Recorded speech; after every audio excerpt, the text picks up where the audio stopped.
Friends வாங்க வணக்கம். நம்ம வந்து சௌ விதைக்கலாம், எப்படி வருதுன்னு பார்க்கலாம். ஆல்ரெடி இதுக்கு முன்னாடி நான் விதைச்சதில் ஒரு 10 காய்க்கு வந்துச்சு. அது சீசன்னு அப்போ கிடையாது, இப்போ சீசன் இருக்குதுன்னு சொல்கிறாங்க.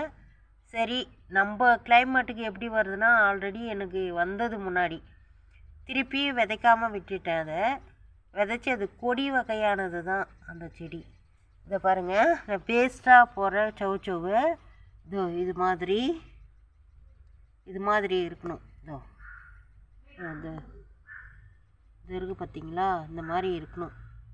அப்படி இருக்கும்போது நம்ம அது கடையில் கூட வாங்குறோன்னா இந்த மாதிரி வெடித்த மாதிரி வந்து இருக்கிறது பார்க்கணும், விதைக்கணும். இதை இப்போ நான் விதைக்கிறேன் பாருங்கள் எப்படின்னு. இந்த இடத்துல தான் நம்ம விதைக்கணும். மண் வந்து நமக்கு ரொம்ப லூஸாக இருக்கணும். அப்படி இருக்கும்போது சௌ நடணும்.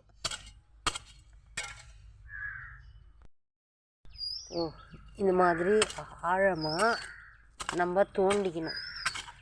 மண் வந்து நல்லா வளமாக பண்ணுற மாதிரி தோண்டி வச்சுக்கணும். நம்ம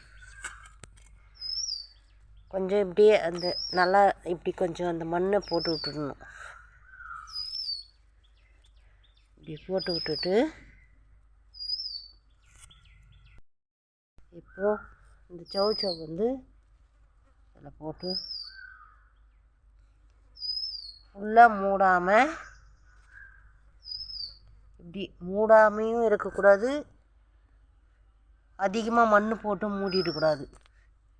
மேலாப்பில் லைட்டாக மண் போட்டோம்னா இது லைட்டாக தெரியுது பாருங்கள். இந்த மாதிரி கொஞ்சம் தெரிகிற மாதிரி இருக்கணும். இப்போது நம்ம தண்ணி ஊற்றிடலாம். நான் வந்து ஒரு சௌ தான் விதைச்சிருக்கேன்.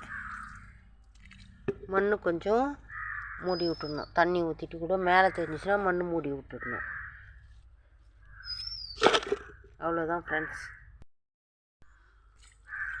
உள்ளே மட்டும் அழுத்தி விட்டுறக்கூடாது, மண் ஆழத்தில் வச்சிடக்கூடாது. Thank you friends. வீடியோ பிடிச்சா லைக் பண்ணுங்கள், ஷேர் பண்ணுங்கள், கமெண்ட் பண்ணுங்கள். Thank you friends.